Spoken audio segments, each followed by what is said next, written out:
Harper Influence and HarperAudio present Uncharted: How Trump Beat Biden, Harris, and the Odds in the Wildest Campaign in History, by Chris Whipple. Read by Mark Bramhall. This one is for Sam. Introduction. What the fuck happened to this guy? Joe Biden looked like a dead man walking. From the moment he'd arrived at Camp David, the rustic presidential retreat in Maryland's Catoctin Mountain Park, Ron Klain, head of Biden's debate prep team, had been shocked by his condition. It was Sunday, June 23, 2024, 4 days before Biden's make-or-break debate with Donald Trump on CNN.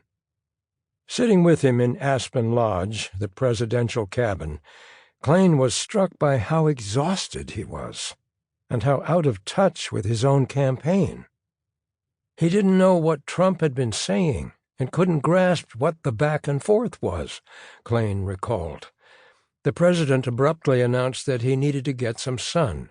He shuffled out the door and off to the pool, where he sank into a lounge chair and fell sound asleep. Later that evening, Klain coaxed Biden back to Aspen Lodge, where he gave him a stack of 3x5 cards with messages about his economic agenda. It was important, Klain told the president, to outline his plans for a second term. Biden, irritated, pushed back. He didn't care about that. He wanted to talk about how much foreign leaders loved him.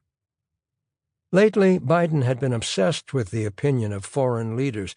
The president was especially fixated on French President Emmanuel Macron and German Chancellor Olaf Scholz.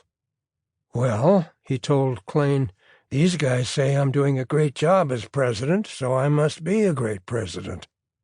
The president was fatigued, befuddled, and disengaged. Klain feared the debate with Trump could be a nationally televised disaster. At the age of 81, Joe Biden was running for re-election. Overwhelmingly, Americans opposed the idea. For months he'd been subjected to a growing clamor within the Democratic Party, urging him to pass the torch to a younger candidate. In interviews on cable television, James Carville, the ragin' Cajun who'd led Bill Clinton's campaign to victory in 1992, had been calling for Biden to step aside. David Axelrod, the rumpled chief strategist of Barack Obama's winning 2008 campaign, had echoed Carville's admonition.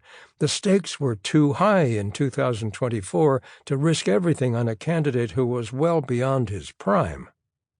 You didn't have to be a famous presidential campaign strategist to know that Biden's re-election was in serious jeopardy. According to an Associated Press NORC poll taken in August 2023, 77% of Americans and 69% of Democrats were against Biden running for a second term. The argument for Biden's abdication wasn't just political, it was actuarial. Anyone who'd ever had to persuade an octogenarian grandfather to give up the car keys knew that Biden was just too old to serve another 4 years as president.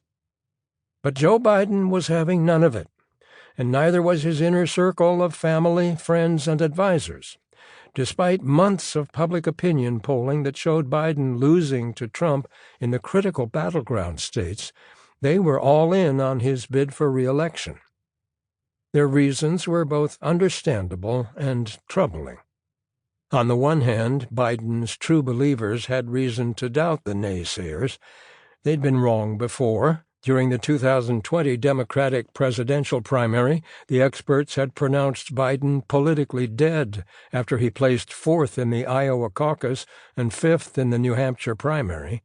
But after stunning victories in the South Carolina and Super Tuesday primaries, he'd gobsmacked his critics by winning the nomination and beating Trump in the general election by 7 million votes. In 2024, Biden's friends and close aides believed the doubters were wrong again. Moreover, it was an article of faith in Biden world that the big Sample complete. Ready to continue?